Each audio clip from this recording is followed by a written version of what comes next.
When her family came home that night, the house was empty. There was a bottle of wine on the table, and their mum was gone.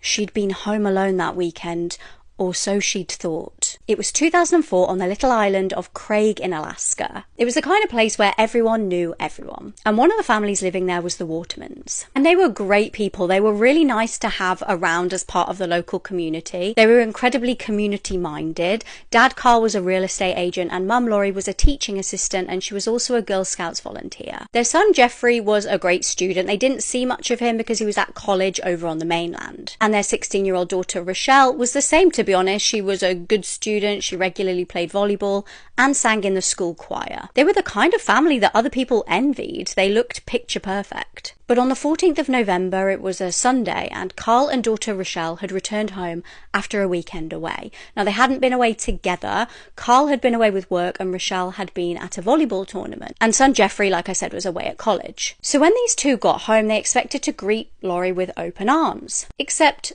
they walked into an empty house. They were calling out like, "Lauri, Mum, where are you?" And just nothing. And then they were like, "Oh, her van's not here. That's weird. Maybe she popped out." Something didn't feel right inside of the home. Lauri, who never drank, had seemingly put a bottle of wine on the table, and it was like part of it was drunk. Had she had some company round? Now, Lauri had been intending on that weekend going to this fancy like non-profit meal, like a fancy dinner. And Carl was looking around the house and was like, oh, she must have made it to that dinner because her worn outfit was there, as well as some pictures that she'd taken at the event. But then he looked closer and things got a little bit more disturbing. The tip of a rubber glove and a footprint on the windowsill. It sent chills down his spine. Had somebody broken in? Now, when police headed over there, they had their eye on Carl. We all know by now they usually look at the romantic partner first, don't they? So they searched his phone, his bank records, maybe something on there could give them a clue. There were rumours that he'd had an affair. It was quite well known, and maybe this could have been a motive. They were convinced if we look at the phone, we'll find something if he's got somebody to come and do the dirty work for him. But actually, no, the phone showed no clues at all. There wasn't actually anything on the phone. It was squeaky clean. Meanwhile, a shocking discovery was made. The very same day that Lauri was reported missing, a burned out vehicle had been found. The car was still smouldering,